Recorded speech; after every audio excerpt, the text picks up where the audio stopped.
So get this, there's this whole other world of diplomacy out there. One where places that aren't even countries are making their own foreign policy. It's wild, right? It's a trend called para-diplomacy, and it is seriously changing the game in global politics.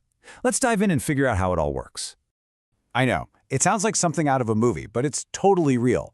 You've got places like Scotland, Quebec, even Bavaria, literally running their own international relations. I'm talking opening offices in other countries, signing all sorts of agreements, building their own global networks. They're acting just like countries, except they're not. And yeah, there's a name for this. Yep, it's called para-diplomacy. And that para prefix is pretty perfect, right? It just means alongside. So think of it like this. It's diplomacy running in parallel to the main national foreign policy. It's for all those provinces, states, or regions that are saying, hey, we want our own voice on the world stage too. Okay, so what does it really mean when a region starts acting like a state? Well, we're talking about a huge shift here. It's like these smaller players are crashing a party that used to be for sovereign nations only. And this is the central puzzle, right? These regions are not sovereign states. They don't get a seat at the UN. But there they are, out in the world, chasing their own interests, talking to other governments, getting involved with international groups. It's just a fascinating blurring of the lines, and it really makes you stop and think about what power even means in today's world. So that brings up the big question, why? I mean, what's pushing these regions to spend so much time, and let's be real, money, on building an international presence? Well, the answer comes down to some really practical, everyday needs. And these reasons are super practical. You know, a region might be trying to lure in some foreign investment for its tech scene, or maybe they want to show off their unique culture to get more tourists to visit. It could even be about linking up their universities with others around the world for research. At the end of the day, it's all about making life better back home. And sometimes, it's just about making sure their voice gets heard out. When you boil it all down, all of these motivations really come from one massive force: globalization. I mean, think about it. In the world we live in today, a local economy just can't exist in a bubble. Its success is tied to global markets, global supply chains, global everything. So this whole para-diplomacy thing, it isn't some fancy extra. It's a totally logical, you could even say necessary, way to deal with that reality. Okay, so we get the why, but what about the how? How on earth do they pull this off when they don't have the same powers as a full-blown country? What's actually in their diplomatic toolkit? Well, in practice, it actually looks a lot like regular diplomacy, just kind of scaled down.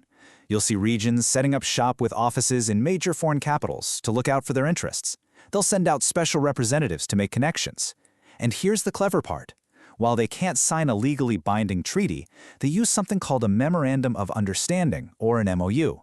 It's basically a formal handshake agreement, not legally binding, but it says, hey, we agree to work together on things like trade or culture. And this quote really nails the tightrope they have to walk.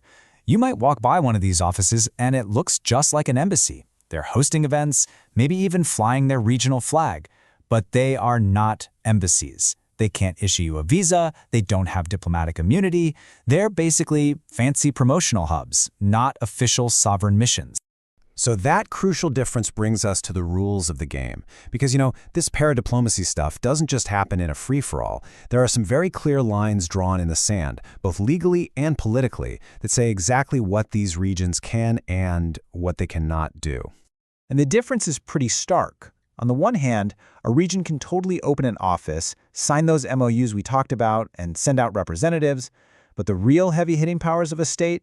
Nope, those are off limits. A region can't sign a binding international treaty, they can't formally exchange ambassadors, and they definitely can't officially recognize another country. That stuff is strictly reserved for the central government. And here's the legal bottom line, the most important part. A region's power to do any of this stuff is given to them by their own country's laws. It's not some right they have under international law. And that's a huge deal because it means the same central government that gives them these powers can also take them away. So, as you can probably guess, this whole power dynamic creates a really delicate and sometimes pretty tense balancing act. I mean, when a region wants to do one thing on the world stage and the national government wants to do something else, yeah, that's when you start to see some friction. National governments usually go one of two ways with this. Some are all about cooperation. They encourage it, thinking, hey, this is a win-win. If our region brings in investment, the whole country benefits. But then you have the others, the ones who are all about control.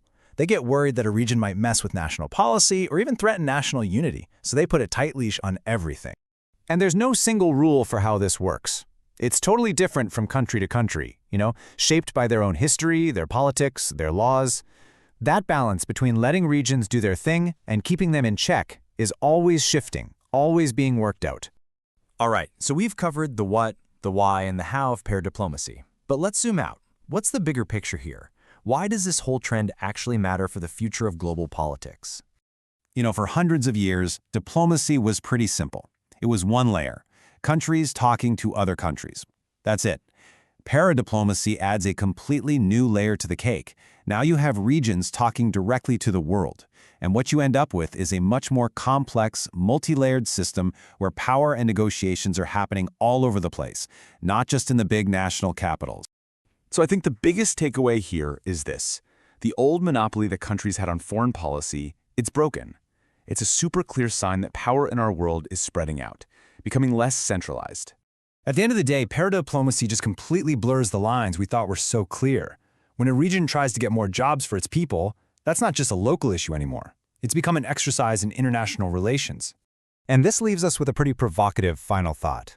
As these regions keep getting more powerful and more assertive on the world stage, what does that mean for the future of the nation-state itself? It's a question that could very well define the politics of the 21st century.